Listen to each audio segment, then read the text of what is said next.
அப்போஸ்தலனாகிய பவுல் கொரிந்தியருக்கு எழுதின முதலாம் நிருபம். 1 அதிகாரம். தேவனுடைய சித்தத்தினாலே இயேசு கிறிஸ்துவின் அப்போஸ்தலனாகும்படி அழைக்கப்பட்டவனாகிய பவுலும் சகோதரனாகிய சொஸ்தெனேயும் கொரிந்துவிலே கிறிஸ்து இயேசுவுக்குள் பரிசுத்தமாக்கப்பட்டவர்களாயும் பரிசுத்தவான்களாகும்படி அழைக்கப்பட்டவர்களாயும் இருக்கிற தேவனுடைய சபைக்கும் எங்களுக்கும் தங்களுக்கும் ஆண்டவராயிருக்கிற நம்முடைய கர்த்தராகிய இயேசு கிறிஸ்துவின் நாமத்தை எங்கும் தொழுது கொள்ளுகிற அனைவருக்கும் எழுதுகிறதாவது, நம்முடைய பிதாவாகிய தேவனாலும் கர்த்தராகிய இயேசு கிறிஸ்துவினாலும் உங்களுக்கு கிருபையும் சமாதானமும் உண்டாவதாக. கிறிஸ்துவை பற்றிய சாட்சி உங்களுக்குள்ளே ஸ்திரப்படுத்தப்பட்டபடியே நீங்கள் இயேசு கிறிஸ்துவுக்குள்ளாய் எல்லா உபதேசத்திலும் எல்லா அறிவிலும் மற்றெல்லாவற்றிலும் சம்பூர்ணமுள்ளவர்களாக்கப்பட்டிருக்கிறபடியால் அவர் மூலமாய் உங்களுக்கு அளிக்கப்பட்ட தேவ கிருபைக்காக நான் உங்களை குறித்து எப்பொழுதும் என் தேவனை ஸ்தோத்திரிக்கிறேன். அப்படியே நீங்கள் யாதொரு வரத்திலும் குறைவில்லாதவர்களாய் நம்முடைய கர்த்தராகிய இயேசு கிறிஸ்து வெளிப்படுவதற்கு காத்திருக்கிறீர்கள். நம்முடைய கர்த்தராகிய இயேசு கிறிஸ்துவின் நாளிலே நீங்கள் குற்றஞ்சாட்டப்படாதவர்களாய் இருக்கும்படி முடிவு பரியந்தம் அவர் உங்களை ஸ்திரப்படுத்துவார். தம்முடைய குமாரனும் நம்முடைய கர்த்தருமாயிருக்கிற இயேசு கிறிஸ்துவுடனே ஐக்கியமாயிருப்பதற்கு உங்களை அழைத்த தேவன் உண்மையுள்ளவர். சகோதரரே, நீங்கள் எல்லாரும் ஒரே காரியத்தை பேசவும் பிரிவினைகள் இல்லாமல் ஏக மனதும் ஏக யோசனையும் உள்ளவர்களாய் சீர்பொருந்தி இருக்கவும் வேண்டுமென்று நம்முடைய கர்த்தராகிய இயேசு கிறிஸ்துவின் நாமத்தினாலே உங்களுக்கு புத்தி சொல்லுகிறேன். ஏனெனில் என் சகோதரரே, உங்களுக்குள்ளே வாக்குவாதங்கள் உண்டென்று குலோவேயாளின் வீட்டாரால் உங்களை குறித்து எனக்கு அறிவிக்கப்பட்டது. உங்களில் சிலர் நான் பவுலைச் சேர்ந்தவன் என்றும் நான் அப்போலோவைச் சேர்ந்தவன் என்றும் நான் கேபாவைச் சேர்ந்தவன் என்றும் நான் கிறிஸ்துவைச் சேர்ந்தவன் என்றும் சொல்லுகிறபடியால் நான் இப்படி சொல்லுகிறேன். கிறிஸ்து பிரிந்திருக்கிறாரா? பவுலா உங்களுக்காக சிலுவையில் அறையப்பட்டான்? பவுலின் நாமத்தினாலேயா ஞானஸ்நானம் பெற்றீர்கள்? என் நாமத்தினாலே ஞானஸ்நானம் கொடுத்தேன் என்று ஒருவனும் சொல்லாதபடிக்கு நான் கிறிஸ்புவுக்கும் காயுவுக்குமே அன்றி உங்களில் வேறொருவனுக்கும் ஞானஸ்நானம் கொடுக்கவில்லை. இதற்காக தேவனை ஸ்தோத்தரிக்கிறேன். ஸ்தேவானுடைய வீட்டாருக்கும் நான் ஞானஸ்நானம் கொடுத்ததுண்டு. இதுவும் அல்லாமல் இன்னும் யாருக்காவது நான் ஞானஸ்நானம் கொடுத்தேனோ இல்லையோ அறியேன். ஞானஸ்நானத்தை கொடுக்கும்படி கிறிஸ்து என்னை அனுப்பவில்லை, சுவிசேஷத்தை பிரசங்கிக்கவே அனுப்பினார். கிறிஸ்துவின் சிலுவை வீணாய் போகாதபடிக்கு சாதுரிய ஞானம் இல்லாமல் பிரசங்கிக்கவே அனுப்பினார். சிலுவையை பற்றிய உபதேசம் கெட்டுப் போகிறவர்களுக்கு பைத்தியமாயிருக்கிறது, ரட்சிக்கப்படுகிற நமக்கோ அது தேவ பலனாயிருக்கிறது. அந்தப்படி ஞானிகளுடைய ஞானத்தை நான் அழித்து புத்திசாலிகளுடைய புத்தியை அவமாக்குவேன் என்று எழுதியிருக்கிறது. ஞானி எங்கே? வேதபாரகன் எங்கே? இப்பிரபஞ்ச தர்க்க சாஸ்திரி எங்கே? இவ்வுலகத்தின் ஞானத்தை தேவன் பைத்தியமாக்கவில்லையா? எப்படியெனில் தேவ ஞானத்துக்கேற்றபடி உலகமானது சுய ஞானத்தினாலே தேவனை அறியாதிருக்கையில் பைத்தியமாக தோன்றுகிற பிரசங்கத்தினாலே விசுவாசிகளை ரட்சிக்க தேவனுக்கு பிரியமாயிற்று. யூதர்கள் அடையாளத்தை கேட்கிறார்கள், கிரேக்கர் ஞானத்தை தேடுகிறார்கள். நாங்களோ சிலுவையில் அறையப்பட்ட கிறிஸ்துவை பிரசங்கிக்கிறோம். அவர் யூதருக்கு இடரலாயும் கிரேக்கருக்கு பைத்தியமாயும் இருக்கிறார். ஆகிலும் யூதரானாலும் கிரேக்கரானாலும் எவர்கள் அழைக்கப்பட்டிருக்கிறார்களோ அவர்களுக்கு கிறிஸ்து தேவபலனும் தேவ ஞானமுமாயிருக்கிறார். இந்தப்படி தேவனுடைய பைத்தியம் என்னப்படுவது மனுஷருடைய ஞானத்திலும் அதிக ஞானமாயிருக்கிறது. தேவனுடைய பலவீனம் என்னப்படுவது மனுஷருடைய பலத்திலும் அதிக பலமாயிருக்கிறது. எப்படியெனில், சகோதரரே, நீங்கள் அழைக்கப்பட்ட அழைப்பை பாருங்கள். மாம்சத்தின்படி ஞானிகள் அநேகர் இல்லை, வல்லவர்கள் அநேகர் இல்லை, பிரபுக்கள் அநேகர் இல்லை. ஞானிகளை வெட்கப்படுத்தும்படி தேவன் உலகத்தில் பைத்தியமானவைகளை தெரிந்து கொண்டார். பலமுள்ளவைகளை வெட்கப்படுத்தும்படி தேவன் உலகத்தில் பலவீனமானவைகளை தெரிந்து கொண்டார். உள்ளவைகளை அவமாக்கும்படி உலகத்தின் இழிவானவைகளையும் அற்பமாய் எண்ணப்பட்டவைகளையும் இல்லாதவைகளையும் தேவன் தெரிந்து கொண்டார். மாம்சமான எவனும் தேவனுக்கு முன்பாக பெருமை பாராட்டாதபடிக்கு அப்படிச் செய்தார். அந்தப்படி நீங்கள் அவராலே கிறிஸ்து இயேசுவுக்குட்பட்டிருக்கிறீர்கள். எழுதியிருக்கிறபடி மேன்மை பாராட்டுகிறவன் கர்த்தரை குறித்தே மேன்மை பாராட்டத்தக்கதாக அவரே தேவனால் நமக்கு ஞானமும் நீதியும் பரிசுத்தமும் மீட்புமானார். 2ஆம் அதிகாரம். சகோதரரே, நான் உங்களிடத்தில் வந்தபோது தேவனை பற்றிய சாட்சியை சிறந்த வசனிப்போடாவது ஞானத்தோடாவது அறிவிக்கிறவனாக வரவில்லை. இயேசு கிறிஸ்துவை சிலுவையில் அறையப்பட்ட அவரையே அன்றி வேறொன்றையும் உங்களுக்குள்ளே அறியாதிருக்க தீர்மானித்திருந்தேன். அல்லாமலும் நான் பலவீனத்தோடும் பயத்தோடும் மிகுந்த நடுக்கத்தோடும் உங்களிடத்தில் இருந்தேன். உங்கள் விசுவாசம் மனுஷருடைய ஞானத்தில் அல்ல, தேவனுடைய பலத்தில் நிற்கும்படிக்கு என் பேச்சும் என் பிரசங்கமும் மனுஷ ஞானத்திற்குரிய நயவசனம் உள்ளதாயிராமல் ஆவியினாலும் பலத்தினாலும் உறுதிப்படுத்தப்பட்டதாயிருந்தது. அப்படி இருந்தும் தேறினவர்களுக்குள்ளே ஞானத்தை பேசுகிறோம். இப்பிரபஞ்சத்தின் ஞானத்தை அல்ல, அழிந்து போகிறவர்களாகிய இப்பிரபஞ்சத்தின் பிரபுக்களுடைய ஞானத்தையும் அல்ல. உலக தோற்றத்திற்கு முன்னே தேவன் நம்முடைய மகிமைக்காக ஏற்படுத்தினதும் மறைக்கப்பட்டதுமாயிருந்த ரகசியமான தேவ ஞானத்தையே பேசுகிறோம். அதை இப்பிரபஞ்சத்து பிரபுக்களில் ஒருவனும் அறியவில்லை. அறிந்தார்களானால் மகிமையின் கர்த்தரை அவர்கள் சிலுவையில் அறையமாட்டார்களே. எழுதியிருக்கிறபடி தேவன் தம்மில் அன்பு கூறுகிறவர்களுக்கு ஆயத்தம் பண்ணினவைகளை கண் காணவும் இல்லை, காது கேட்கவும் இல்லை, அவைகள் மனுஷருடைய இருதயத்தில் தோன்றவும் இல்லை. நமக்கோ தேவன் அவைகளை தமது ஆவியினாலே வெளிப்படுத்தினார். அந்த ஆவியானவர் எல்லாவற்றையும் தேவனுடைய ஆழங்களையும் ஆராய்ந்திருக்கிறார். மனுஷனில் உள்ள ஆவியே அன்றி மனுஷரில் எவன் மனுஷனுக்குரியவைகளை அறிவான்? அப்படிப்போல தேவனுடைய ஆவியே அன்றி ஒருவனும் தேவனுக்குரியவைகளை அறிய மாட்டான். நாங்களோ உலகத்தின் ஆவியை பெறாமல் தேவனால் எங்களுக்கு அருளப்பட்டவைகளை அறியும்படிக்கு தேவனிலிருந்து புறப்படுகிற ஆவியையே பெற்றோம். அவைகளை நாங்கள் மனுஷ ஞானம் போதிக்கிற வார்த்தைகளாலே பேசாமல் பரிசுத்த ஆவி போதிக்கிற வார்த்தைகளாலே பேசி ஆவிக்குரியவைகளை ஆவிக்குரியவைகளோடே சம்பந்தப்படுத்தி காண்பிக்கிறோம். ஜென்ம சுபாவமான மனுஷனோ தேவனுடைய ஆவிக்குரியவைகளை ஏற்றுக்கொள்ளான். அவைகள் அவனுக்கு பைத்தியமாக தோன்றும். அவைகள் ஆவிக்கேற்ற பிரகாரமாய் ஆராய்ந்து நிதானிக்கப்படுகிறவைகளானதால் அவைகளை அறியவும் மாட்டான். ஆவிக்குரியவன் எல்லாவற்றையும் ஆராய்ந்து நிதானிக்கிறான். ஆனாலும் அவன் மற்றொருவனாலும் ஆராய்ந்து நிதானிக்கப்படான். கர்த்தருக்கு போதிக்கத்தக்கதாக அவருடைய சிந்தையை அறிந்தவன் யார்? எங்களுக்கோ கிறிஸ்துவின் சிந்தை உண்டாயிருக்கிறது. 3ஆம் அதிகாரம். மேலும் சகோதரரே, நான் உங்களை ஆவிக்குரியவர்கள் என்று எண்ணி உங்களுடனே பேசக்கூடாமல் மாம்சத்துக்குரியவர்கள் என்றும் கிறிஸ்துவுக்குள் குழந்தைகள் என்றும் எண்ணி பேச வேண்டியதாயிற்று.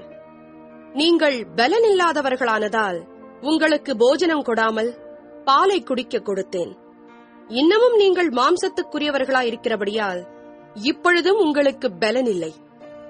பொறாமையும் வாக்குவாதமும் பேதங்களும் உங்களுக்குள் இருக்கிறபடியால் நீங்கள் மாம்சத்திற்குரியவர்களாயிருந்து மனுஷ மார்க்கமாய் நடக்கிறீர்கள் அல்லவா? ஒருவன் நான் பவுலைச் சேர்ந்தவன் என்றும் வேறொருவன் நான் அப்பல்லோவைச் சேர்ந்தவன் என்றும் சொல்லுகிறபடியால் நீங்கள் மாம்சத்திற்குரியவர்கள் அல்லவா? பவுல் யார்? அப்பல்லோ யார்? கர்த்தர் அவனவனுக்கு அருள் அளித்தபடியே நீங்கள் விசுவாசிக்கிறதற்கு ஏதுவாயிருந்த ஊழியக்காரர் தானே. நான் நட்டேன், அப்பல்லோ நீர் பாய்ச்சினான், தேவனே விளையச் செய்தார். அப்படியிருக்க நடுகிறவனாலும் ஒன்றுமில்லை, நீர் பாய்ச்சுகிறவனாலும் ஒன்றுமில்லை, விளையச் செய்கிற தேவனாலே எல்லாமாகும். மேலும் நடுகிறவனும் நீர் பாய்ச்சுகிறவனும் ஒன்றாயிருக்கிறார்கள். அவனவன் தன் தன் வேலைக்கு தக்கதாய் கூலியைப் பெறுவான். நாங்கள் தேவனுக்கு உடன் வேலையாட்களாயிருக்கிறோம். நீங்கள் தேவனுடைய பண்ணையும் தேவனுடைய மாளிகையுமாயிருக்கிறீர்கள். எனக்கு அளிக்கப்பட்ட தேவ கிருபையின்படியே புத்தியுள்ள சிற்பாசாரியைப் போல அஸ்திபாரம் போட்டேன். வேறொருவன் அதின் மேல் கட்டுகிறான். அவனவன் தான் அதின் மேல் இன்னவிதமாய் கட்டுகிறான் என்று பார்க்க கடவன். போடப்பட்டிருக்கிற அஸ்திபாரமாகிய இயேசு கிறிஸ்துவை அல்லாமல் வேறே அஸ்திபாரத்தை போட ஒருவனாலும் கூடாது. ஒருவன் அந்த அஸ்திபாரத்தின் மேல் பொன், வெள்ளி, விலையேறப் பெற்ற கல், மரம், புல், வைக்கோல் ஆகிய இவைகளை கட்டினால் அவனவனுடைய வேலைப்பாடு வெளியாகும். நாளானது அதை விளங்க பண்ணும். ஏனெனில் அது அக்கினியினாலே வெளிப்படுத்தப்படும். அவனவனுடைய வேலைப்பாடு எத்தன்மையுள்ளதென்று அக்கினியானது பரிசோதிக்கும்.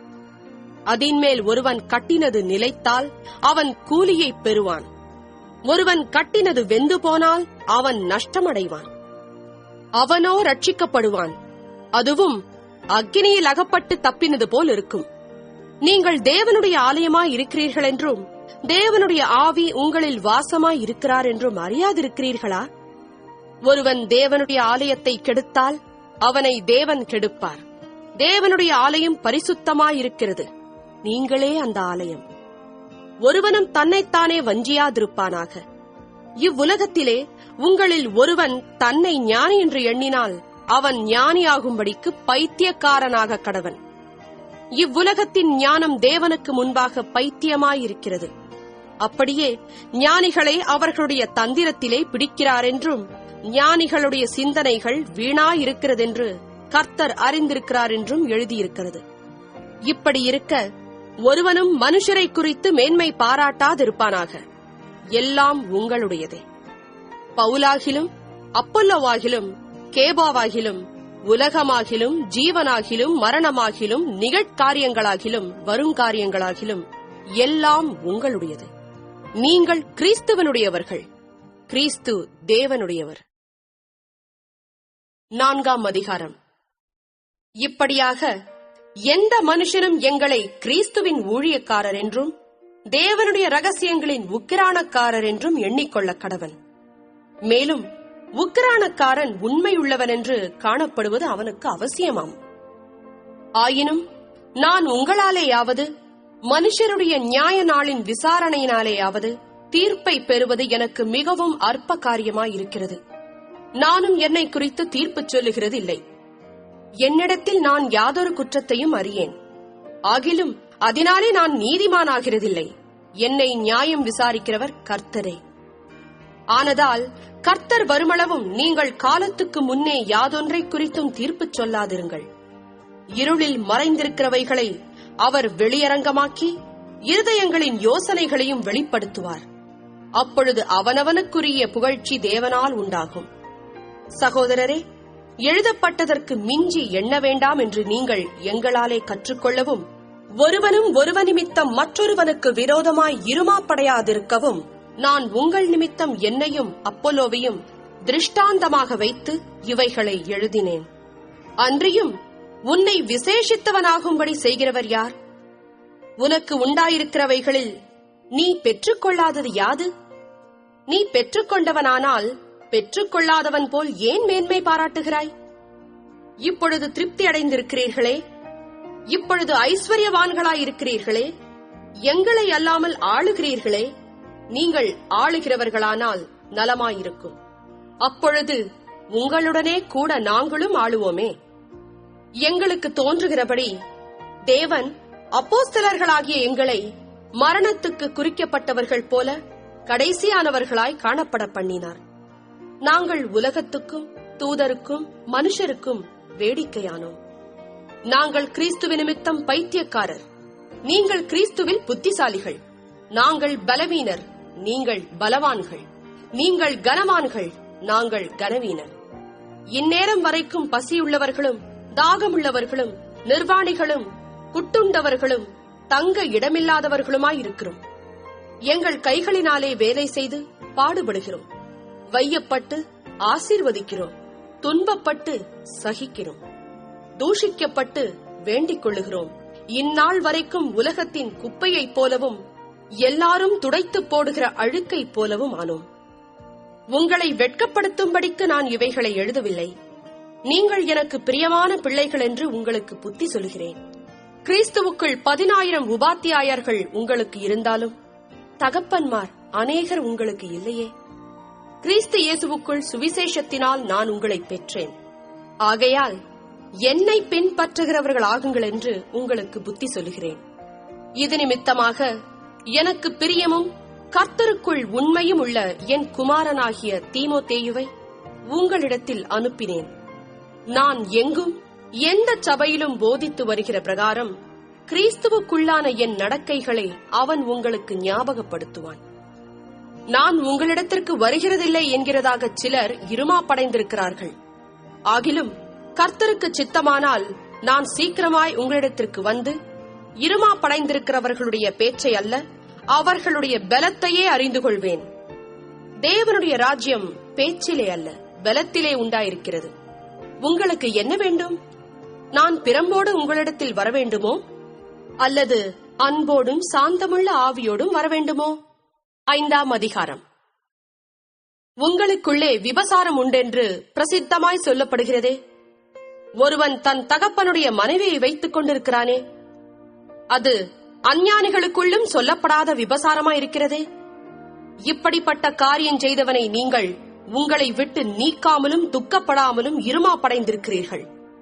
நான் சரீரத்தினாலே உங்களுக்கு தூரமாயிருந்தும் ஆவியினாலே உங்களோடே கூட இருக்கிறவனாய் இப்படி செய்தவனை குறித்து நான் கூட இருக்கிறது போல, நீங்களும் என்னுடைய ஆவியும் நமது கர்த்தராகிய இயேசு கிறிஸ்துவின் அதிகாரத்தோடே கூடி வந்திருக்கையில், அப்படிப்பட்டவனுடைய ஆவி கர்த்தராகிய இயேசு கிறிஸ்துவின் நாளிலே ரட்சிக்கப்படும்படி மாம்சத்தின் அழிவுக்காக நம்முடைய கர்த்தராகிய இயேசு கிறிஸ்துவின் நாமத்தினாலே அவனை சாத்தானுக்கு ஒப்புக் கொடுக்க வேண்டும் என்று தீர்ப்பு செய்கிறேன்.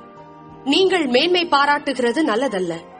கொஞ்சம் புளித்தமா பிசைந்தமா முழுவதையும் புளிப்பாக்கும் என்று அறியீர்களா?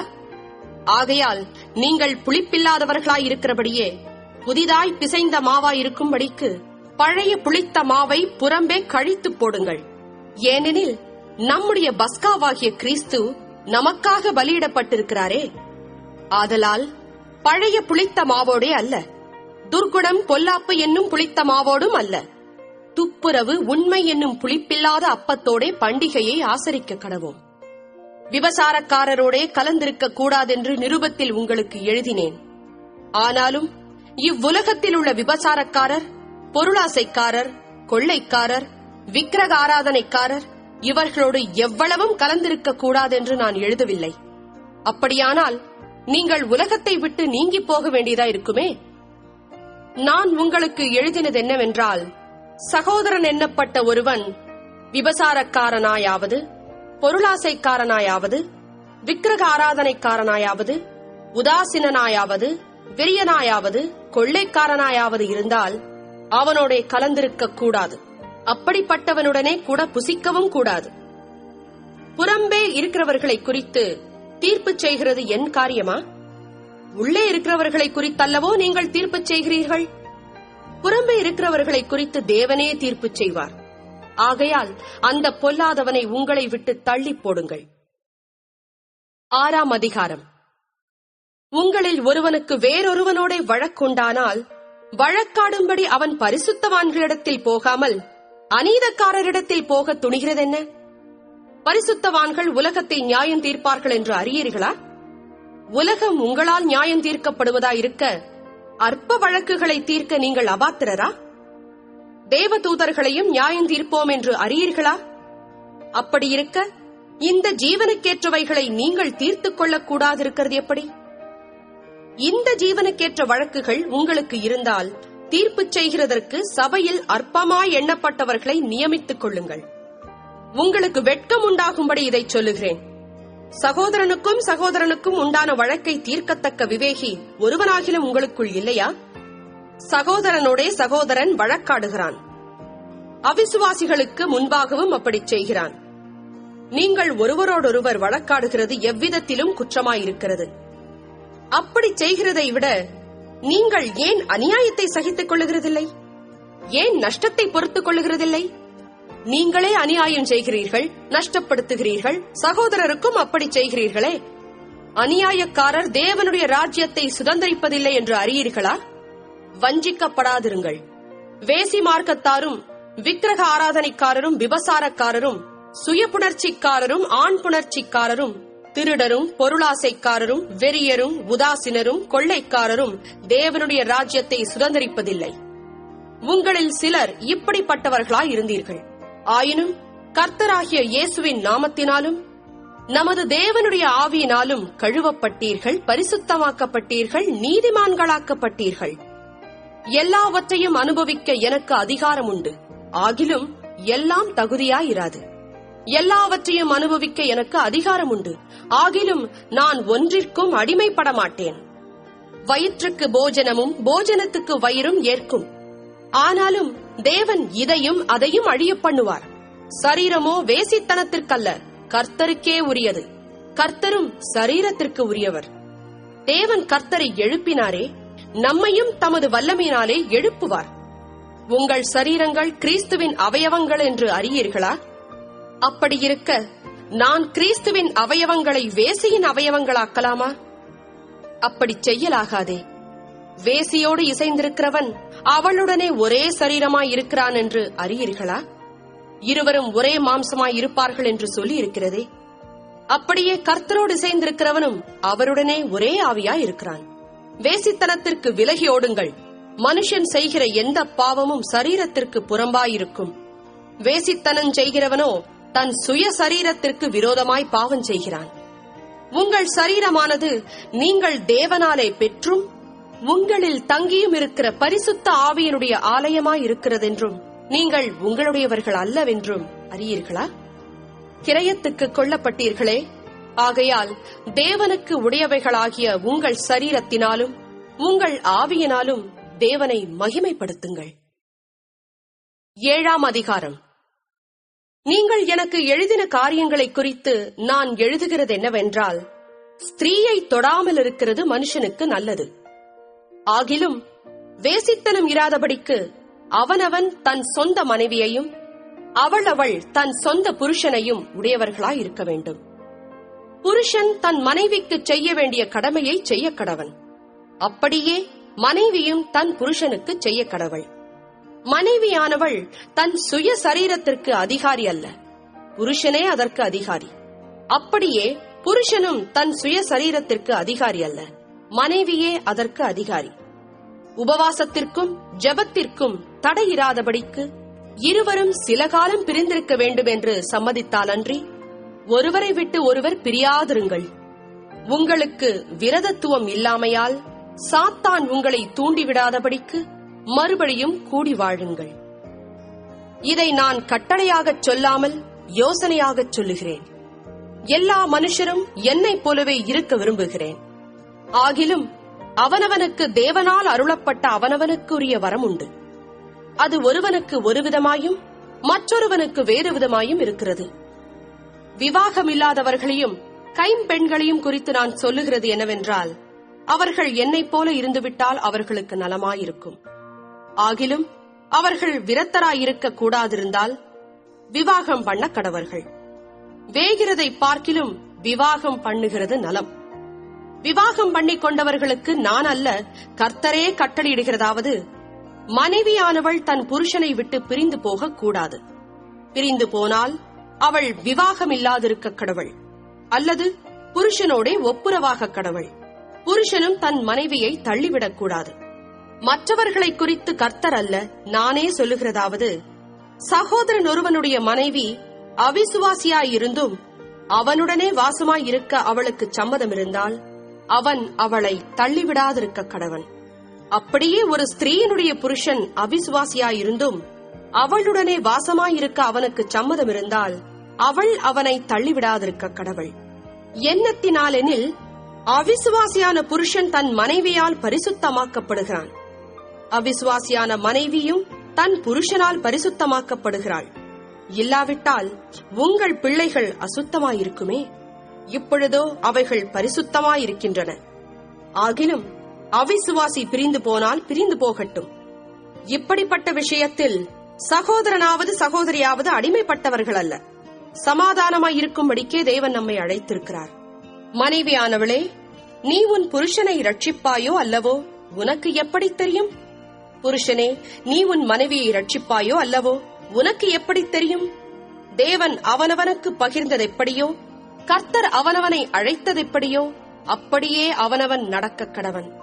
எல்லா சபைகளிலேயும் இப்படியே திட்டம் பண்ணுகிறேன். ஒருவன் விருத்த சேதனம் பெற்றவனாய் அழைக்கப்பட்டிருந்தால் விருத்த சேதனம் இல்லாதவனாயிருக்க வகை தேடானாக.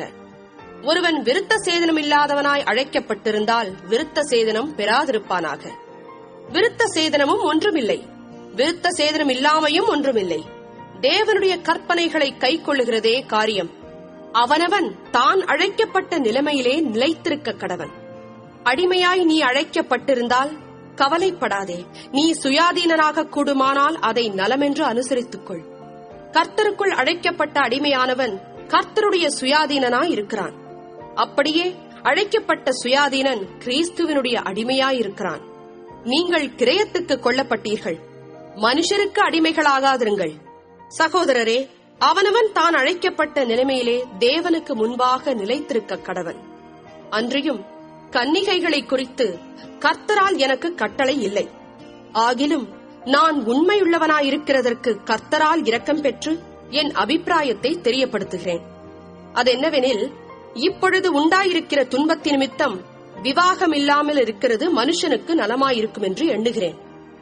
நீ மனைவியோட கட்டப்பட்டிருந்தால் அவிழ்க்கப்பட வகை தேடாதே. நீ மனைவி இல்லாதவனாயிருந்தால் மனைவியை தேடாதே. நீ விவாகம் பண்ணினாலும் பாவமல்ல, கன்னிகை விவாகம் பண்ணினாலும் பாவமல்ல. ஆகிலும் அப்படிப்பட்டவர்கள் சரீரத்திலே உபத்திரவப்படுவார்கள். அதற்கு நீங்கள் தப்ப வேண்டும் என்றிருக்கிறேன். மேலும் சகோதரரே, நான் சொல்லுகிறது என்னவெனில், இனிவரும் காலம் குறுகினதானபடியால் மனைவிகள் உள்ளவர்கள் மனைவிகள் இல்லாதவர்கள் போலவும், அழுகிறவர்கள் அழாதவர்கள் போலவும், சந்தோஷப்படுகிறவர்கள் சந்தோஷப்படாதவர்கள் போலவும், கொள்ளுகிறவர்கள் கொள்ளாதவர்கள் போலவும், இவ்வுலகத்தை அனுபவிக்கிறவர்கள் அதை தகாத விதமாய் அனுபவியாதவர்கள் போலவும் இருக்க வேண்டும். இவ்வுலகத்தின் வேஷம் கடந்து போகிறதே. நீங்கள் கவலையற்றவர்களாயிருக்க விரும்புகிறேன். விவாகம் இல்லாதவன் கர்த்தருக்கு எப்படி பிரியமாயிருக்கலாம் என்று கர்த்தருக்குரியவைகளுக்காக கவலைப்படுகிறான். விவாகம் பண்ணினவன் தன் மனைவிக்கு எப்படி பிரியமாயிருக்கலாம் என்று உலகத்திற்குரியவைகளுக்காக கவலைப்படுகிறான். அதுபோல மனைவியானவளுக்கும் கன்னிகைக்கும் வித்தியாசம் உண்டு. விவாகம் இல்லாதவள் சரீரத்திலும் ஆத்துமாவிலும் பரிசுத்தமாயிருக்கும்படி கர்த்தருக்குரியவைகளுக்காக கவலைப்படுகிறாள். விவாகம் பண்ணினவள் தன் புருஷனுக்கு எப்படி பிரியமாயிருக்கலாம் என்று உலகத்திற்குரியவைகளுக்காக கவலைப்படுகிறாள். இதை நான் உங்களை கண்ணியில் அகப்படுத்த வேண்டும் என்று சொல்லாமல் உங்களுக்கு தகுதியாயிருக்கும் என்றும், நீங்கள் கவலை இல்லாமல் கர்த்தரை பற்றிக் கொண்டிருக்க வேண்டும் என்றும் உங்கள் சுய பிரயோஜனத்துக்காகவே சொல்லுகிறேன். ஆகிலும் ஒருவன் தன் புத்திரியின் கன்னிகை பருவம் கடந்து போனதினாலே அவள் விவாகம் பண்ணாமல் இருப்பது அவளுக்கு தகுதி அல்லவென்றும், அவள் விவாகம் பண்ணுவது அவசியம் என்றும் நினைத்தால் அவன் தன் மனதின்படி செய்ய கடவன். அது பாவமல்ல, விவாகம் பண்ணட்டும். ஆயினும் அதற்கு அவசியத்தை காணாமல் தன் இருதயத்திலே உறுதியுள்ளவனாயும் சுய சித்தத்தின்படி செய்ய அதிகாரமுள்ளவனாயும் இருந்து தன் புத்திரியின் கன்னிகை பருவத்தை காக்க வேண்டும் என்று தன் இருதயத்தில் தீர்மானிக்கிறவன் நன்மை செய்கிறான். இப்படி இருக்க அவளை விவாகம் பண்ணி கொடுக்கிறவனும் நன்மை செய்கிறான், கொடாமல் இருக்கிறவனும் அதிக நன்மை செய்கிறான். மனைவியானவள் தன் புருஷன் உயிரோடு இருக்கும் காலமளவும் பிரமாணத்தினால் கட்டப்பட்டிருக்கிறாள். தன் புருஷன் மரித்த பின்பு தனக்கு இஷ்டமானவனாயும் கர்த்தருக்கு உட்பட்டவனாயும் இருக்கிற எவனையாகிலும் விவாகம் பண்ணிக்கொள்ள விடுதலையாயிருக்கிறாள். ஆகிலும் என்னுடைய அபிப்பிராயத்தின்படி அவள் அப்படியே இருந்துவிட்டால் பாக்கியவதியாயிருப்பாள். என்னிடத்திலும் தேவனுடைய ஆவி உண்டென்று எண்ணுகிறேன். 8ஆம் அதிகாரம். விக்கிரகங்களுக்கு படைக்கப்பட்டவைகளை குறித்த விஷயத்தில் நம் எல்லாருக்கும் அறிவு உண்டென்று நமக்கு தெரியுமே. அறிவு இருமாப்பை உண்டாக்கும், அன்போ பக்தி விருத்தியை உண்டாக்கும். ஒருவன் தான் ஏதேனும் ஒன்றை அறிந்தவன் என்று எண்ணிக்கொள்வானானால் ஒன்றையும் அறிய வேண்டிய பிரகாரமாக அவன் இன்னும் அறியவில்லை. தேவனில் அன்பு கூறுகிறவனெவனோ அவன் தேவனால் அறியப்பட்டிருக்கிறான். விக்கிரகங்களுக்கு படைக்கப்பட்டவைகளை புசிக்கிற விஷயத்தை பற்றி உலகத்திலே விக்கிரகமானது ஒன்றுமில்லை என்றும், ஒருவரே அன்றி வேறொரு தேவன் இல்லை என்றும் அறிந்திருக்கிறோம். வானத்திலேயும் பூமியிலேயும் தேவர்கள் எண்ணப்படுகிறவர்கள் உண்டு. இப்படி அநேக தேவர்களும் அநேக கர்த்தாக்களும் உண்டாயிருந்தாலும் பிதாவாகிய ஒரே தேவன் நமக்குண்டு, அவராலே சகலமும் உண்டாயிருக்கிறது. அவருக்கென்று நாமும் உண்டாயிருக்கிறோம். இயேசு கிறிஸ்து என்னும் ஒரே கர்த்தரும் நமக்குண்டு. அவர் மூலமாய் சகலமும் உண்டாயிருக்கிறது. அவர் மூலமாய் நாமும் உண்டாயிருக்கிறோம். ஆகிலும் இந்த அறிவு எல்லாரிடத்திலும் இல்லை. சிலர் இன்றைய வரைக்கும் விக்கிரகத்தை ஒரு பொருளென்று எண்ணி விக்கிரகத்துக்கு படைக்கப்பட்டதை புசிக்கிறார்கள். அவர்களுடைய மனசாட்சி பலவீனமாயிருப்பதால் அசுசிப்படுகிறது. போஜனமானது நம்மை தேவனுக்கு உகந்தவர்களாக்க மாட்டாது. எண்ணத்தினாலெனில் புசிப்பதினால் நமக்கு ஒரு மேன்மையும் இல்லை, புசியாதிருப்பதினால் நமக்கு ஒரு குறைவும் இல்லை. ஆகிலும் இதை குறித்து உங்களுக்கு உண்டாயிருக்கிற அதிகாரம் எவ்விதத்திலும் பலவீனருக்கு தடுக்கலாகாதபடிக்கு பாருங்கள். எப்படியெனில், அறிவுள்ளவனாகிய உன்னை விக்கிரக கோவிலிலே பந்தியிருக்க ஒருவன் கண்டால், பலவீனனாயிருக்கிற அவனுடைய மனசாட்சி விக்கிரகங்களுக்கு படைக்கப்பட்டவைகளை புசிப்பதற்கு துணிவு கொள்ளும் அல்லவா? பலவீனமுள்ள சகோதரன் உன் அறிவு நிமித்தம் கெட்டுப்போகலாமா? அவனுக்காக கிறிஸ்து மரித்தாரே. இப்படி சகோதரருக்கு விரோதமாய் பாவம் செய்து பலவீனமுள்ள அவர்களுடைய மனசாட்சியை புண்படுத்துகிறதினாலே நீங்கள் கிறிஸ்துவுக்கு விரோதமாய் பாவம் செய்கிறீர்கள். ஆதலால் போஜனம் என் சகோதரனுக்கு இடரல் உண்டாக்கினால் நான் என் சகோதரனுக்கு இடரல் உண்டாக்காதபடிக்கு என்றைக்கும் மாம்சம் புசியாதிருப்பேன். 9ஆம் அதிகாரம். நான் அப்போஸ்தலன் அல்லவா? நான் சுயாதீனன் அல்லவா? நம்முடைய கர்த்தராகிய இயேசு கிறிஸ்துவை நான் தரிசிக்கவில்லையா? கர்த்தருக்குள் நீங்கள் என் கிரியையா இருக்கிறீர்கள் அல்லவா? நான் மற்றவர்களுக்கு அப்போஸ்தலனாயிராவிட்டாலும் உங்களுக்கல்லவோ அப்போஸ்தலனாயிருக்கிறேன்.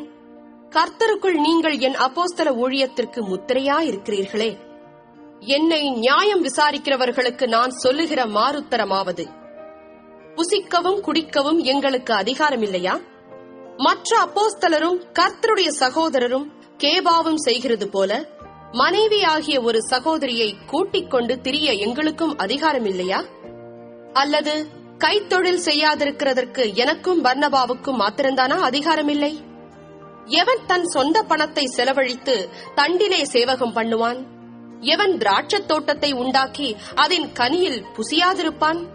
எவன் மந்தையை மேய்த்து அதன் பாலை சாப்பிடாதிருப்பான்? இவைகளை மனுஷர் வழக்கத்தின்படி சொல்லுகிறேனோ? நியாயப்பிரமாணமும் இவைகளை சொல்லுகிறதில்லையா? போரடிக்கிற மாட்டை வாய் கட்டாயாக என்று மோசேயின் பிரமாணத்திலே எழுதியிருக்கிறதே. தேவன் மாடுகளுக்காகவே கவலையாயிருக்கிறாரோ? நமக்காகத்தான் இதை சொல்லுகிறாரோ? உழுகிறவன் நம்பிக்கையோடே உழவும், போரடிக்கிறவன் தான் நம்புகிறதில் பங்கடைவேன் என்கிற நம்பிக்கையோடே போரடிக்கவும் வேண்டியதே. ஆகையால் அது நமக்காகவே எழுதியிருக்கிறது. நாங்கள் உங்களுக்கு ஞான நன்மைகளை விதைத்திருக்க உங்கள் சரீர நன்மைகளை அறுத்தால் அது பெரிய காரியமா? மற்றவர்கள் உங்களிடத்திலே இந்த அதிகாரத்தை செலுத்தினால் அவர்களிலும் நாங்கள் அதிகமாய் செலுத்தலாம் அல்லவா? அப்படியிருந்தும் கிறிஸ்துவின் சுவிசேஷத்திற்கு யாதொரு தடையும் உண்டாகாதபடிக்கு நாங்கள் இந்த அதிகாரத்தை செலுத்தாமல் எல்லா பாடும் படுகிறோம். ஆசாரிய ஊழியம் செய்கிறவர்கள் தேவாலயத்திற்குரியவைகளில் புசிக்கிறார்கள் என்றும், பலிபீடத்தை அடுத்து பணிவிடை செய்கிறவர்களுக்கு பலிபீடத்தில் உள்ளவைகளில் பங்கு உண்டென்றும் அறியீர்களா? அந்தப்படியே சுவிசேஷத்தை அறிவிக்கிறவர்களுக்கு சுவிசேஷத்தினாலே பிழைப்பு உண்டாக வேண்டும் என்று கர்த்தரும் கட்டளையிட்டிருக்கிறார். அப்படியிருந்தும் நான் இவைகளில் ஒன்றையும் அனுபவிக்கவில்லை. இப்படி எனக்கு நடக்க வேண்டும் என்று இவைகளை நான் எழுதுகிறதும் இல்லை. என் மேன்மை பாராட்டலை ஒருவன் அவத்தமாக்குகிறதை பார்க்கிலும் சாகிறது எனக்கு நலமாயிருக்கும். சுவிசேஷத்தை நான் பிரசங்கித்து வந்தும் மேன்மை பாராட்ட எனக்கு இடமில்லை. அது என் மேல் விழுந்த கடமையாயிருக்கிறது. சுவிசேஷத்தை நான் பிரசங்கியாதிருந்தால் எனக்கு ஐயோ! நான் உற்சாகமாய் அப்படி செய்தால் எனக்கு பலனுண்டு.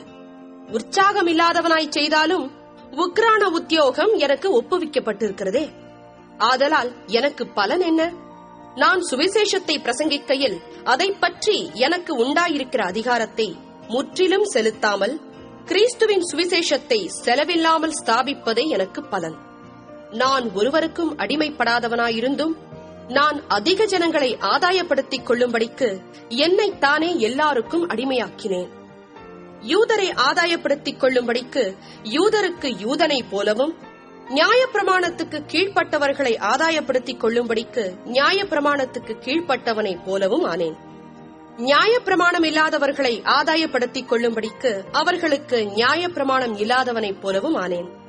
அப்படியிருந்தும் நான் தேவனுக்கு முன்பாக நியாய பிரமாணம் இல்லாதவனாயிராமல் கிறிஸ்துவின் பிரமாணத்துக்குள்ளானவனாயிருக்கிறேன். பலவீனரை ஆதாயப்படுத்திக் கொள்ளும்படிக்கு பலவீனருக்கு பலவீனனைப் போல் ஆனேன். எப்படியாகிலும் சிலரை ரட்சிக்கும்படிக்கு நான் எல்லாருக்கும் எல்லாம் ஆனேன். சுவிசேஷத்தில் நான் உடன் பங்காளியாகும்படிக்கு அதிநிமித்தமே இப்படி செய்கிறேன். பந்தயச் சாலையில் ஓடுகிறவர்கள் எல்லாரும் ஓடுவார்கள், ஆகிலும் ஒருவனே பந்தயத்தை பெறுவான் என்று அறியீர்களா? நீங்கள் பெற்றுக்கொள்ளத்தக்கதாக ஓடுங்கள். பந்தயத்திற்கு போராடுகிற யாவரும் எல்லாவற்றிலேயும் இச்சையடக்கமாயிருப்பார்கள். அவர்கள் அழிவுள்ள கிரீடத்தை பெறும்படிக்கு அப்படிச் செய்கிறார்கள். நாமோ அழிவில்லாத கிரீடத்தை பெறும்படிக்கு அப்படிச் செய்கிறோம். ஆதலால் நான் நிச்சயமில்லாதவனாக ஓடேன், ஆகாயத்தை அடிக்கிறவனாக சிலம்பம் பண்ணேன். மற்றவர்களுக்கு பிரசங்கம் பண்ணுகிற நான் தானே ஆகாதவனாய் போகாதபடிக்கு என் சரீரத்தை ஒடுக்கி கீழ்ப்படுத்துகிறேன். 10ஆம் அதிகாரம். இப்படி இருக்க சகோதரரே, நீங்கள் எவைகளை அறிய வேண்டும் என்று இருக்கிறேன் என்றால், நம்முடைய பிதாக்கள் எல்லாரும் மேகத்துக்கு கீழாயிருந்தார்கள். எல்லாரும் சமுத்திரத்தின் வழியாய் நடந்து வந்தார்கள். எல்லாரும் மோசேக்குள்ளாக மேகத்தினாலும் சமுத்திரத்தினாலும் ஞானஸ்நானம் பண்ணப்பட்டார்கள்.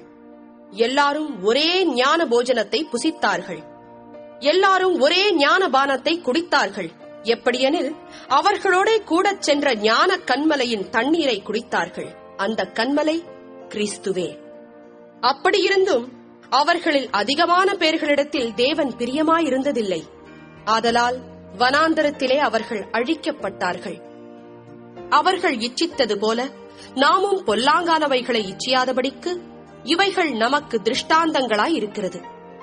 ஜனங்கள் புசிக்கவும் குடிக்கவும் உட்கார்ந்து விளையாட எழுந்திருந்தார்கள் என்று எழுதியிருக்கிறபடி அவர்களில் சிலர் விக்கிரக ஆராதனைக்காரர் ஆனது போல நீங்களும் ஆகாதிருங்கள். அவர்களில் சிலர் வேசித்தனம் பண்ணி ஒரே நாளில் 23,000 பேர் விழுந்து போனார்கள்.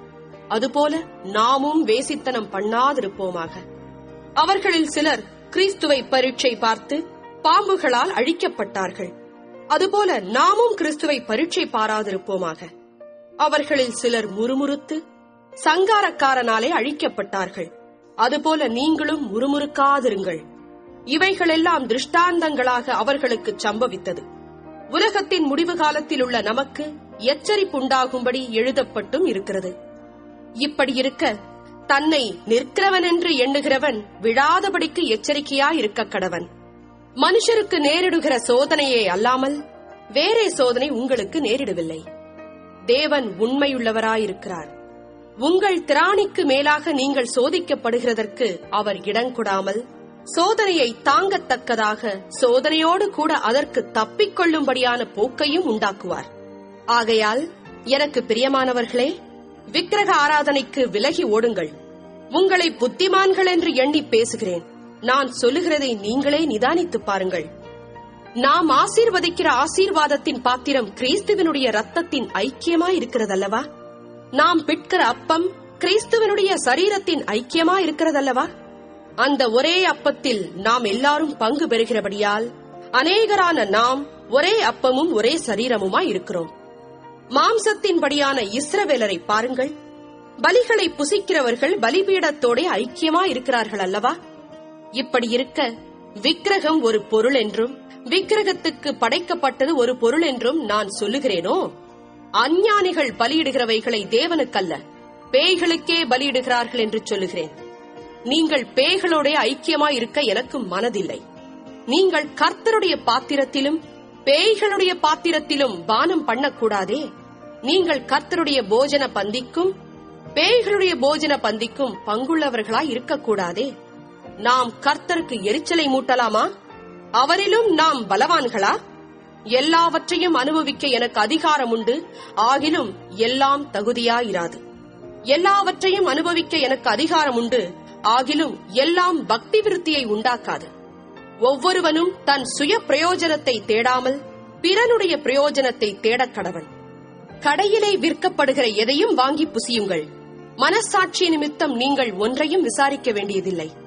பூமியும் அதன் நிறைவும் கர்த்தருடையது.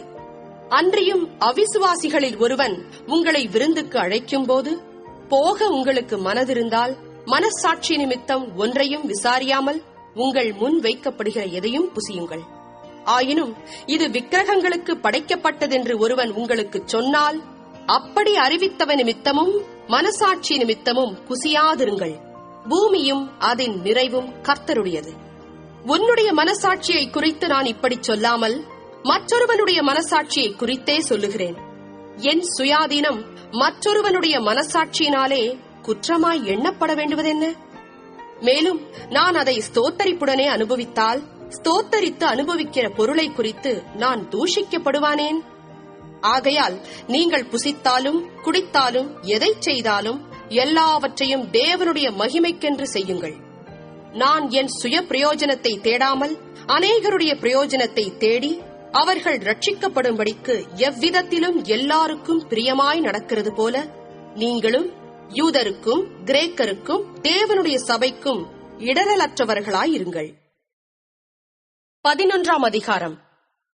நான் கிறிஸ்துவை பின்பற்றுகிறது போல நீங்கள் என்னை பின்பற்றுகிறவர்களாயிருங்கள். சகோதரரே, நீங்கள் எல்லாவற்றிலும் என்னை நினைத்துக் கொண்டு நான் உங்களுக்கு ஒப்புவித்தபடி நீங்கள் கட்டளைகளை கைக்கொண்டு வருகிறது நிமித்தம் உங்களை புகழ்கிறேன்.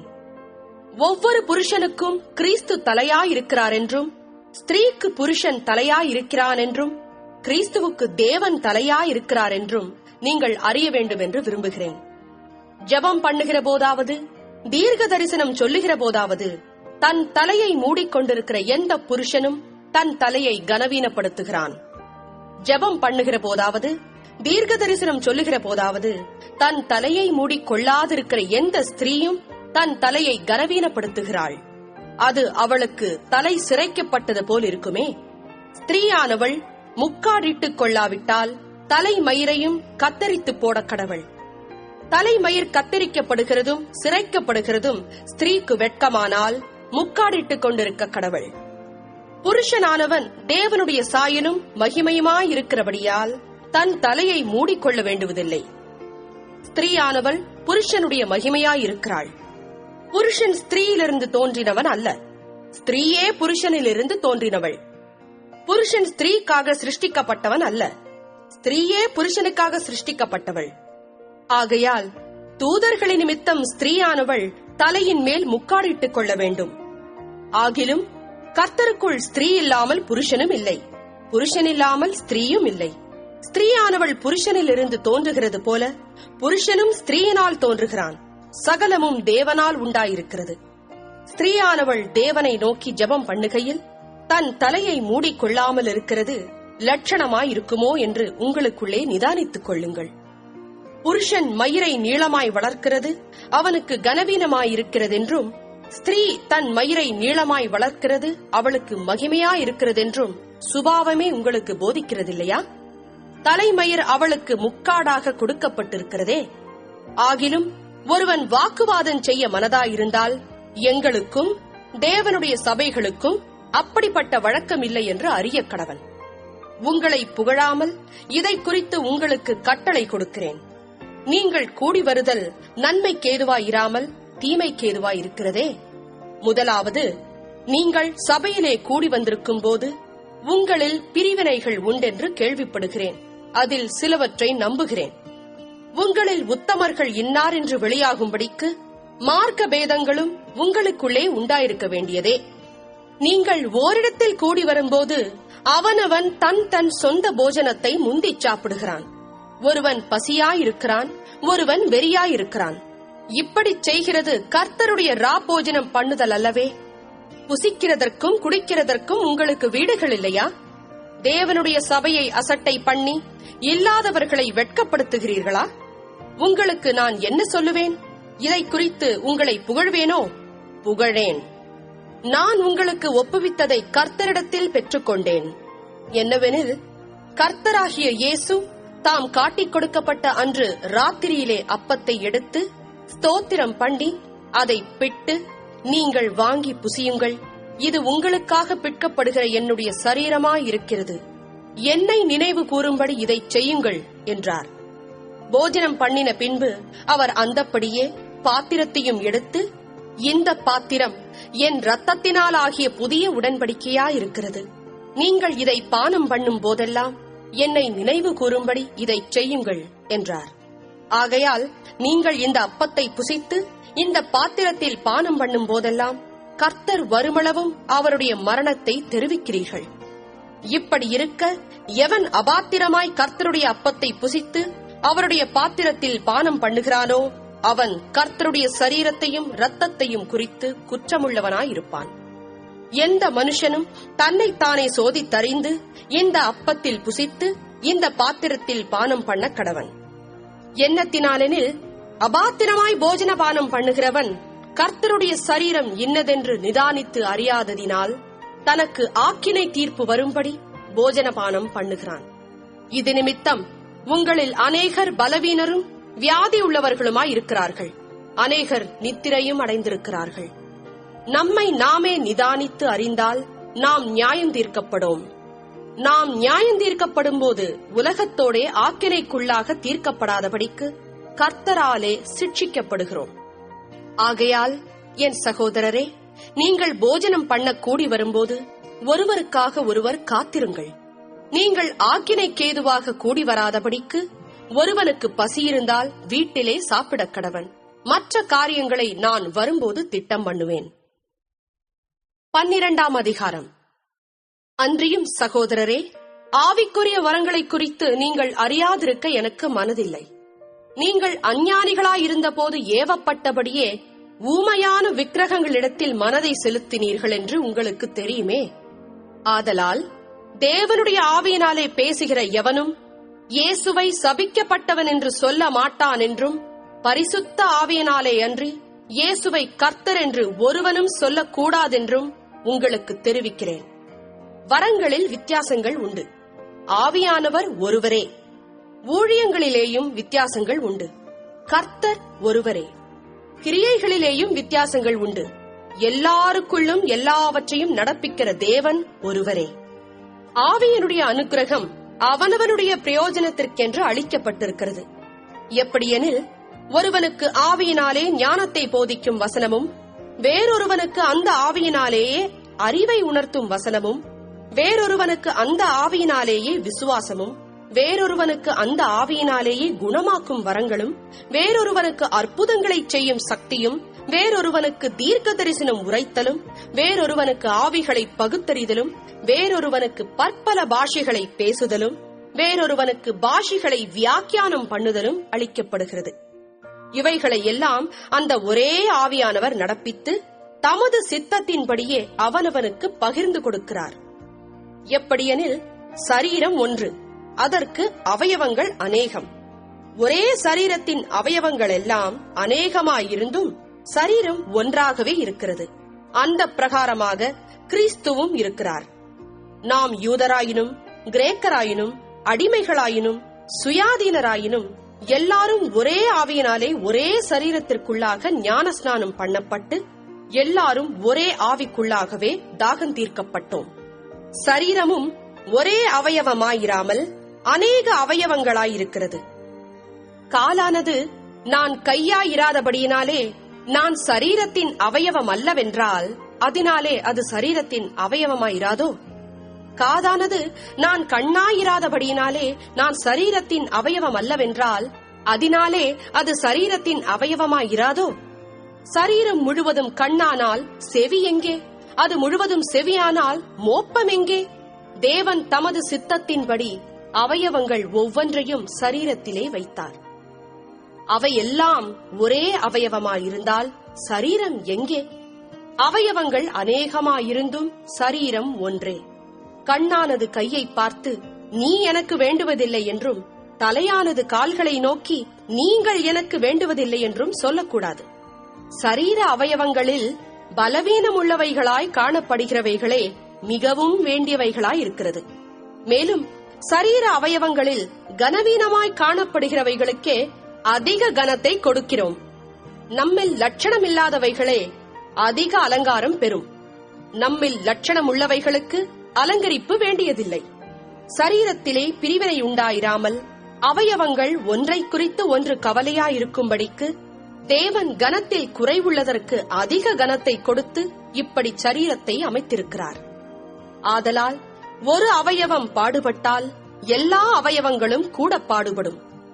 ஒரு அவயவம் மகிமைப்பட்டால் எல்லா அவயவங்களும் கூட சந்தோஷப்படும். நீங்களே கிறிஸ்துவின் சரீரமாயும் தனித்தனியே அவயவங்களுமாயும் இருக்கிறீர்கள். தேவனானவர் சபையிலே முதலாவது அப்போஸ்தலரையும், இரண்டாவது தீர்க்கதரிசிகளையும், மூன்றாவது போதகர்களையும், பின்பு அற்புதங்களையும், பின்பு குணமாக்கும் வரங்களையும், ஊழியங்களையும், ஆளுகைகளையும், பலவித பாஷைகளையும் ஏற்படுத்தினார். எல்லாரும் அப்போஸ்தலர்களா? எல்லாரும் தீர்க்கதரிசிகளா? எல்லாரும் போதகர்களா? எல்லாரும் அற்புதங்களை செய்கிறவர்களா? எல்லாரும் குணமாக்கும் வரங்களுடையவர்களா? எல்லாரும் அந்நிய பாஷைகளை பேசுகிறார்களா? எல்லாரும் வியாக்கியானம் பண்ணுகிறார்களா? இப்படி இருக்க முக்கியமான வரங்களை நாடுங்கள். இன்னும் அதிக மேன்மையான வழியையும் உங்களுக்கு காண்பிக்கிறேன். 13ஆம் அதிகாரம். நான் மனுஷர் பாஷைகளையும் தூதர் பாஷைகளையும் பேசினாலும் அன்பு எனக்கு இராவிட்டால் சத்தமிடுகிற வெண்கலம் போலவும் ஓசையிடுகிற கைத்தாளம் போலவும் இருப்பேன்.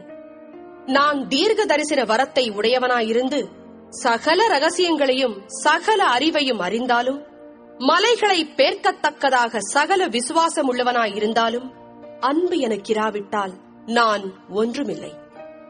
எனக்கு உண்டான யாவற்றையும் நான் அன்னதானம் பண்ணினாலும், என் சரீரத்தை சுட்டரிக்கப்படுவதற்கு கொடுத்தாலும் அன்பு எனக்கு இராவிட்டால் எனக்கு பிரயோஜனம் ஒன்றுமில்லை. அன்பு நீடிய சாந்தமும் தயவும் உள்ளது. அன்புக்கு பொறாமை இல்லை. அன்பு தன்னை புகழாது, இருமாப்பாயிராது. அயோக்கியமானதை செய்யாது, தற்பொழிவை நாடாது, சினமடையாது, தீங்கு நினையாது. அநியாயத்தில் சந்தோஷப்படாமல் சத்தியத்தில் சந்தோஷப்படும். சகலத்தையும் தாங்கும், சகலத்தையும் விசுவாசிக்கும், சகலத்தையும் நம்பும், சகலத்தையும் சகிக்கும். அன்பு ஒரு காலம் ஒழியாது. தீர்க்க தரிசனங்களானாலும் ஒழிந்து போம், அந்நிய பாஷைகளானாலும் ஓய்ந்து போம், அறிவானாலும் ஒழிந்து போம். நம்முடைய அறிவு குறைவுள்ளது, நாம் தீர்க்க தரிசனம் சொல்லுதலும் குறைவுள்ளது. நிறைவானது வரும்போது குறைவானது ஒழிந்து போம். நான் குழந்தையாயிருந்தபோது குழந்தையைப் போல பேசினேன், குழந்தையைப் போல சிந்தித்தேன், குழந்தையைப் போல யோசித்தேன். நான் புருஷனான போதோ குழந்தைக்கேற்றவைகளை ஒழித்து விட்டேன். இப்பொழுது கண்ணாடியிலே நிழலாட்டமாய் பார்க்கிறோம், அப்பொழுது முகமுகமாய் பார்ப்போம். இப்பொழுது நான் குறைந்த அறிவுள்ளவன், அப்பொழுது நான் அறியப்பட்டிருக்கிறபடியே அறிந்து கொள்ளுவேன். இப்பொழுது விசுவாசம், நம்பிக்கை, அன்பு இம்மூன்றும் நிலைத்திருக்கிறது. இவைகளில் அன்பே பெரியது. 14ஆம் அதிகாரம். அன்பை நாடுங்கள், ஞான வரங்களையும் விரும்புங்கள், விசேஷமாய் தீர்க்க தரிசன வரத்தை விரும்புங்கள். ஏனெனில் அந்நிய பாஷையில் பேசுகிறவன் ஆவியினாலே ரகசியங்களை பேசினாலும் அவன் பேசுகிறதை ஒருவனும் அறியாதிருக்கிறபடியினாலே அவன் மனுஷரிடத்தில் பேசாமல் தேவனிடத்தில் பேசுகிறான். தீர்க்க தரிசனம் சொல்லுகிறவனோ மனுஷருக்கு பக்தி விருத்தியும் புத்தியும் ஆறுதலும் உண்டாகத்தக்கதாக பேசுகிறான். அந்நிய பாஷையில் பேசுகிறவன் தனக்கே பக்தி விருத்தி உண்டாக பேசுகிறான். தீர்க்க தரிசனம் சொல்லுகிறவனோ சபைக்கு பக்தி விருத்தி உண்டாக பேசுகிறான். நீங்கள் எல்லாரும் அந்நிய பாஷைகளை பேசும்படி விரும்புகிறேன். ஆகிலும் அந்நிய பாஷைகளில் பேசுகிறவன் சபைக்கு பக்தி விருத்தி உண்டாகும்படிக்கு அர்த்தத்தையும் சொல்லாவிட்டால் தீர்க்க தரிசனம் சொல்லுகிறவன் அவனிலும் மேன்மையுள்ளவன். ஆதலால் நீங்கள் தீர்க்க தரிசனம் சொல்லுகிறவர்களாக வேண்டுமென்று அதிகமாய் விரும்புகிறேன். மேலும் சகோதரரே, நான் உங்களிடத்தில் வந்து உங்களுக்கு ரகசியங்களை வெளிப்படுத்துவதற்காவது, அறிவுண்டாக்குவதற்காவது, தீர்க்க தரிசனத்தை அறிவிக்கிறதற்காவது, போதகத்தை போதிக்கிறதற்காவது ஏதுவானதை சொல்லாமல் அந்நிய பாஷைகளில் பேசினால் என்னாலே உங்களுக்கு பிரயோஜனம் என்ன? அப்படியே புல்லாங்குழல், சுரமண்டலம் முதலாகிய சத்தமிடுகிற உயிரில்லாத வாத்தியங்கள் தொனிகளில் வித்தியாசம் காட்டாவிட்டால் குழலாலே ஊதப்படுகிறதும் சுரமண்டலத்தாலே வாசிக்கப்படுகிறதும் இன்னதென்று எப்படி தெரியும்? அந்தப்படி எக்காலமும் விளங்காத சத்தமிட்டால் எவன் யுத்தத்திற்கு ஆயத்தம் பண்ணுவான்? அதுபோல நீங்களும் தெளிவான பேச்சை நாவினால் வசனியாவிட்டால் பேசப்பட்டது இன்னதென்று எப்படி தெரியும்? ஆகாயத்தில் பேசுகிறவர்களாய் இருப்பீர்களே. உலகத்திலே எத்தனையோ விதமான பாஷைகள் உண்டாயிருக்கிறது, அவைகளில் ஒன்றும் அர்த்தமில்லாததல்ல. ஆயினும் பாஷையின் கருத்தை நான் அறியாமல் இருந்தால் பேசுகிறவனுக்கு அந்நியனாய் இருப்பேன், பேசுகிறவனும் எனக்கு அந்நியனாய் இருப்பான். நீங்களும் ஆவிக்குரிய வரங்களை நாடுகிறவர்களானபடியால் சபைக்கு பக்தி விருத்தி உண்டாகத்தக்கதாக அவைகளில் தேரும்படி நாடுங்கள். அந்தப்படி அந்நிய பாஷையில் பேசுகிறவன் அதன் அர்த்தத்தையும் சொல்லத்தக்கதாக விண்ணப்பம் பண்ண கடவன். என்னத்தினாலெனில், நான் அந்நிய பாஷையிலே விண்ணப்பம் பண்ணினால் என் ஆவி விண்ணப்பம் பண்ணுமேயன்றி என் கருத்து பயனற்றதாயிருக்கும். இப்படி இருக்க செய்ய வேண்டுவதென்ன? நான் ஆவியோடும் விண்ணப்பம் பண்ணுவேன், கருத்தோடும் விண்ணப்பம் பண்ணுவேன். நான் ஆவியோடும் பாடுவேன், கருத்தோடும் பாடுவேன். இல்லாவிட்டால் நீ ஆவியோடு ஸ்தோத்திரம் பண்ணும்போது கல்லாதவன் உன் ஸ்தோத்திரத்துக்கு ஆமேன் என்று எப்படி சொல்லுவான்? நீ பேசுகிறது இன்னதென்று அவன் அறியானே. நீ நன்றாய் ஸ்தோத்திரம் பண்ணுகிறாய், ஆகிலும் மற்றவன் பக்தி விருத்தி அடைய மாட்டானே. உங்கள் எல்லாரிலும் நான் அதிகமாய் பாஷைகளை பேசுகிறேன், இதற்காக என் தேவனை ஸ்தோத்தரிக்கிறேன். அப்படி இருந்தும் நான் சபையிலே அந்நிய பாஷையில் 10,000 வார்த்தைகளை பேசுகிறதிலும் மற்றவர்களை உணர்த்தும்படி என் கருத்தோടെ 5 வார்த்தைகளை பேசுகிறதே எனக்கு அதிக விருப்பமாயிருக்கும். சகோதரரே, நீங்கள் புத்தியிலே குழந்தைகளாயிராதேயுங்கள், துர்க்குணத்திலே குழந்தைகளாயும் புத்தியிலோ தேறினவர்களாயும் இருங்கள். மறுபாஷைக்காரராலும் மறு உதடுகளாலும் இந்த ஜனங்களிடத்தில் பேசுவேன், ஆகிலும் அவர்கள் எனக்கு செவி கொடுப்பதில்லை என்று கர்த்தர் சொல்லுகிறார் என்று வேதத்தில் எழுதியிருக்கிறதே. அப்படி இருக்க அந்நிய பாஷைகள் விசுவாசிகளுக்கு அடையாளமாயிராமல் அவிசுவாசிகளுக்கு அடையாளமாயிருக்கிறது. தீர்க்க தரிசனமோ அவிசுவாசிகளுக்கு அடையாளமாயிராமல் விசுவாசிகளுக்கு அடையாளமாயிருக்கிறது. ஆகையால் சபையார் எல்லாரும் ஏகமாய் கூடி வந்து எல்லாரும் அந்நிய பாஷைகளிலே பேசிக் கொள்ளும் போது கல்லாதவர்களாவது அவிசுவாசிகளாவது உள்ளே பிரவேசித்தால் அவர்கள் உங்களை பைத்தியம் பிடித்தவர்கள் என்பார்கள் அல்லவா? எல்லாரும் தீர்க்க தரிசனம் சொல்லுகையில் அவிசுவாசி ஒருவன் அல்லது கல்லாதவன் ஒருவன் உள்ளே பிரவேசித்தால் அவன் எல்லாராலும் உணர்த்துவிக்கப்பட்டும் எல்லாராலும் நிதானிக்கப்பட்டும் இருப்பான். அவனுடைய இருதயத்தின் அந்தரங்கங்களும் வெளியரங்கமாகும். அவன் முகங்குப்புற விழுந்து தேவனை பணிந்து கொண்டு தேவன் மெய்யாய் உங்களுக்குள்ளே இருக்கிறார் என்று அறிக்கையிடுவான். நீங்கள் கூடி வந்திருக்கிற போது உங்களில் ஒருவன் சங்கீதம் பாடுகிறான், ஒருவன் போதகம் பண்ணுகிறான், ஒருவன் அந்நிய பாஷையை பேசுகிறான், ஒருவன் ரகசியத்தை வெளிப்படுத்துகிறான், ஒருவன் வியாக்கியானம் பண்ணுகிறான். சகோதரரே, இது என்ன? சகலமும் பக்தி விருத்திக்கேதுவாக செய்யப்பட கடவுது. யாராவது அந்நிய பாஷையிலே பேசுகிறதுண்டானால் அது 2 பேர் மட்டில் அல்லது மிஞ்சினால் 3 பேர் மட்டில் அடங்கவும், அவர்கள் ஒவ்வொருவராய் பேசவும், ஒருவன் அர்த்தத்தை சொல்லவும் வேண்டும். அர்த்தம் சொல்லுகிறவன் இல்லாவிட்டால் சபையிலே பேசாமல் தனக்கும் தேவனுக்கும் தெரிய பேசக்கடவன். தீர்க்கதரிசிகள் 2 பேராவது 3 பேராவது பேசலாம், மற்றவர்கள் நிதானிக்க கடவர்கள். அங்கே உட்கார்ந்திருக்கிற மற்றொருவனுக்கு ஏதாகிலும் வெளிப்படுத்தப்பட்டால் முந்தி பேசினவன் பேசாமல் இருக்க கடவன். எல்லாரும் கற்கிறதற்கும் எல்லாரும் தேறுகிறதற்கும் நீங்கள் அனைவரும் ஒவ்வொருவராக தீர்க்க தரிசனம் சொல்லலாம். தீர்க்கதரிசிகளுடைய ஆவிகள் தீர்க்கதரிசிகளுக்கு அடங்கியிருக்கிறதே. தேவன் கலகத்திற்கு தேவனாயிராமல் சமாதானத்திற்கு தேவனாயிருக்கிறார். பரிசுத்தவான்களுடைய சபைகள் எல்லாவற்றிலேயும் அப்படியே இருக்கிறது. சபைகளில் உங்கள் ஸ்திரீகள் பேசாமல் இருக்க கடவர்கள். பேசும்படிக்கு அவர்களுக்கு உத்தரவில்லை. அவர்கள் அமர்ந்திருக்க வேண்டும். வேதமும் அப்படியே சொல்லுகிறது.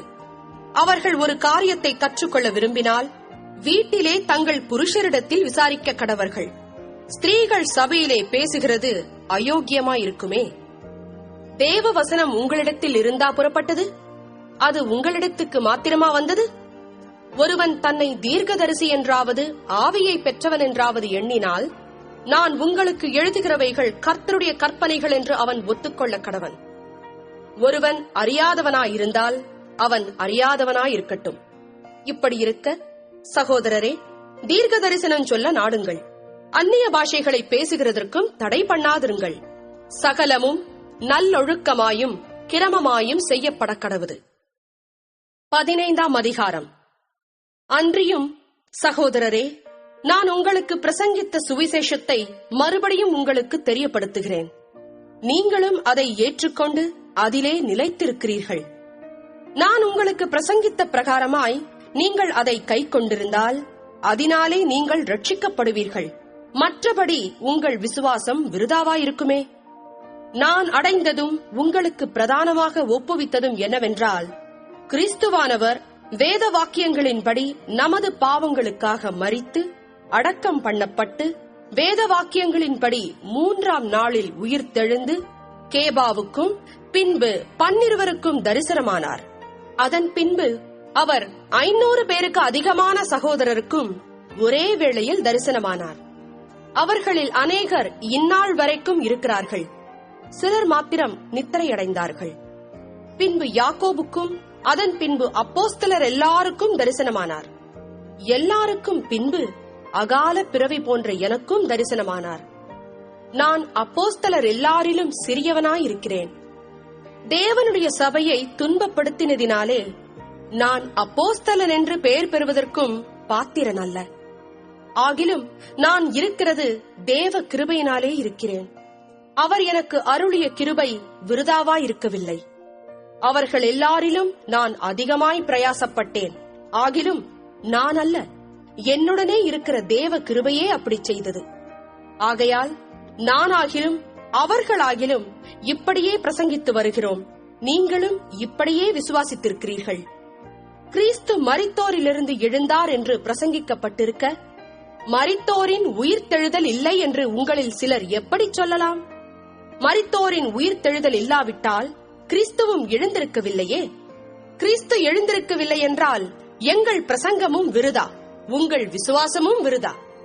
மரித்தோர் உயிர்த்தெழாவிட்டால் தேவன் எழுப்பாத கிறிஸ்துவை அவர் எழுப்பினார் என்று நாங்கள் தேவனை குறித்து சாட்சி சொன்னதினாலே தேவனுக்காக பொய் சாட்சி சொல்லுகிறவர்களாகவும் காணப்படுவோமே.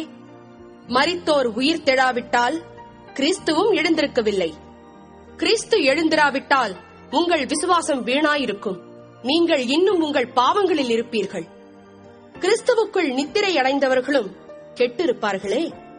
இம்மைக்காக மாத்திரம் நாம் கிறிஸ்துவின் மேல் நம்பிக்கை உள்ளவர்களாயிருந்தால் எல்லா மனுஷரை பார்க்கிலும் பரிதபிக்கப்படத்தக்கவர்களாய் இருப்போம்.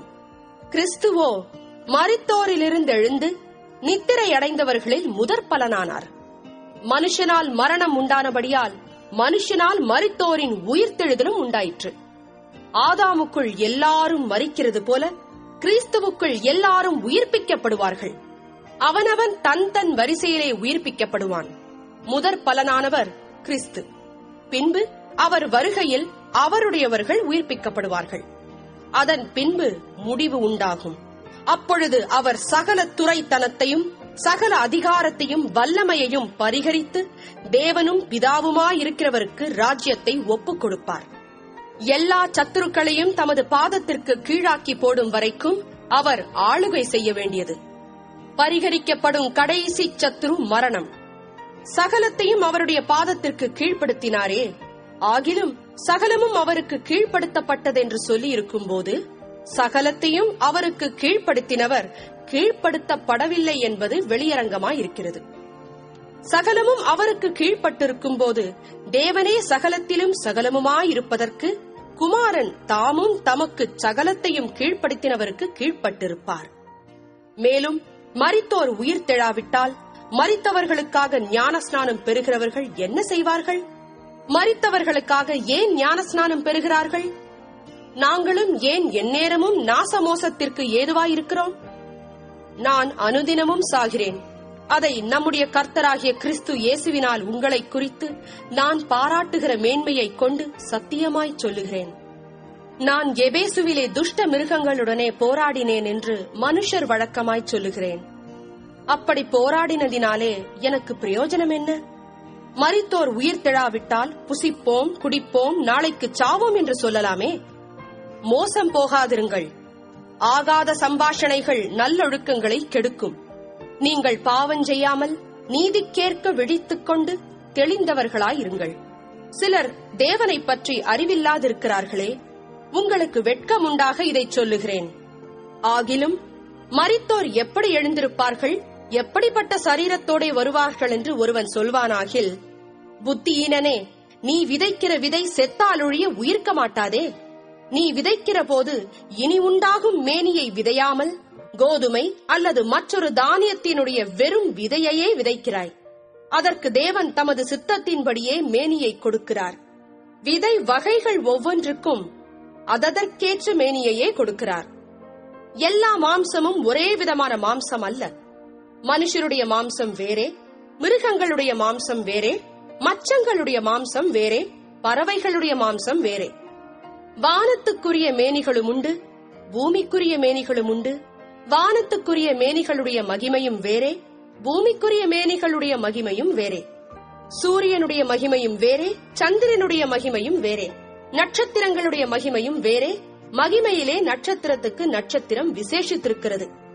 மரித்தோரின் உயிர்த்தெழுதலும் அப்படியே இருக்கும். அழிவுள்ளதாய் விதைக்கப்படும், அழிவில்லாததாய் எழுந்திருக்கும். கனவீனமுள்ளதாய் விதைக்கப்படும், மகிமை உள்ளதாய் எழுந்திருக்கும். பலவீனமுள்ளதாய் விதைக்கப்படும், பலமுள்ளதாய் எழுந்திருக்கும். ஜென்ம சரீரம் விதைக்கப்படும், ஆவிக்குரிய சரீரம் எழுந்திருக்கும். ஜென்ம சரீரம் உண்டு, ஆவிக்குரிய சரீரமும் உண்டு.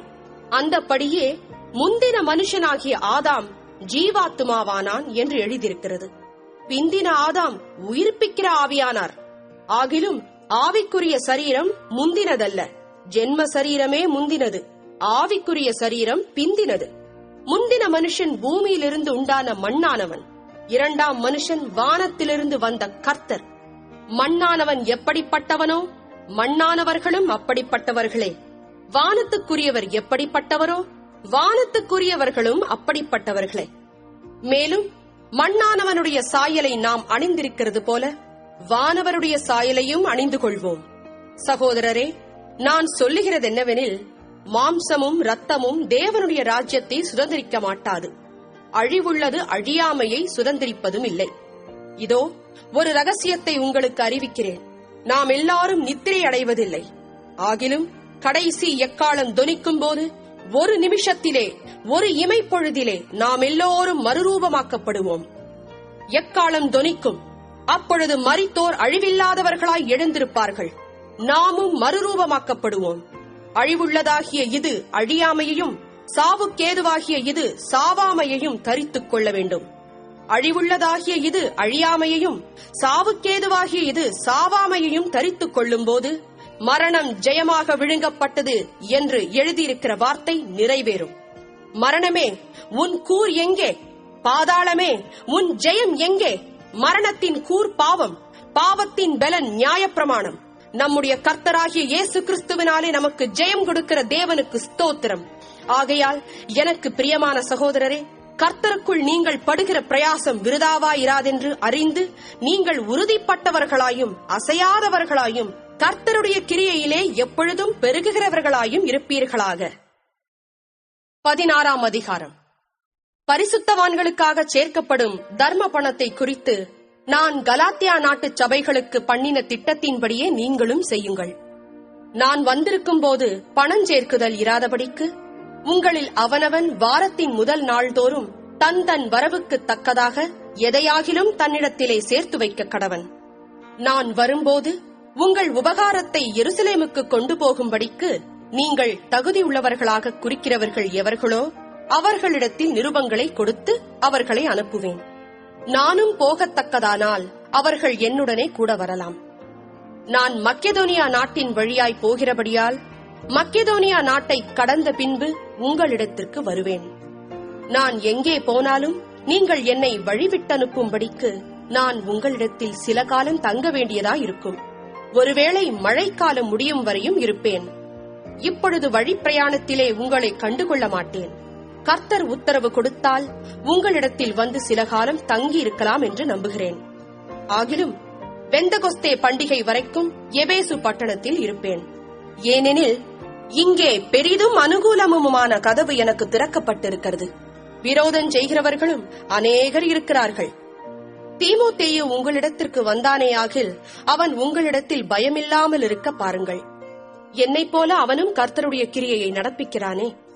ஆனபடியினால் ஒருவனும் அவனை அற்பமாய் எண்ணாதிருப்பானாக. சகோதரரோடே கூட அவன் வருகிறதற்கு நான் காத்திருக்கிறபடியால் என்னிடத்தில் வரும்படிக்கு அவனை சமாதானத்தோடே வழிவிட்டு அனுப்புங்கள். சகோதரனாகிய அப்பல்லோவை குறித்தோவெனில் சகோதரரோடே கூட உங்களிடத்தில் வரும்படிக்கு அவனை மிகவும் வேண்டிக் கொண்டேன். ஆகிலும் இப்பொழுது வர அவனுக்கு மனதில்லை. அவனுக்கு நற்சமயம் உண்டாயிருக்கும் போது வருவான். விழித்திருங்கள், விசுவாசத்திலே நிலைத்திருங்கள், புருஷராயிருங்கள், திடன் கொள்ளுங்கள். உங்கள் காரியங்கள் எல்லாம் அன்போடே செய்யப்பட கடவது. சகோதரரே, ஸ்தேவானுடைய வீட்டார் அகாயா நாட்டிலே முதற் பலனானவர்கள் என்றும் பரிசுத்தவான்களுக்கு ஊழியம் செய்யும்படிக்கு தங்களை ஒப்புவித்திருக்கிறார்கள் என்றும் அறிந்திருக்கிறீர்களே. இப்படிப்பட்டவர்களுக்கும் உடன் வேலையாட்களாய் பிரயாசப்படுகிற மற்ற யாவருக்கும் நீங்கள் கீழ்ப்படிந்திருக்க வேண்டும் என்று உங்களுக்கு புத்தி சொல்கிறேன். ஸ்தேவான், பொர்த்துனாத்து, அகாயுக்கு என்பவர்கள் வந்ததற்காக சந்தோஷமாயிருக்கிறேன். நீங்கள் எனக்கு செய்ய வேண்டியதாயிருந்ததை அவர்கள் செய்திருக்கிறார்கள்.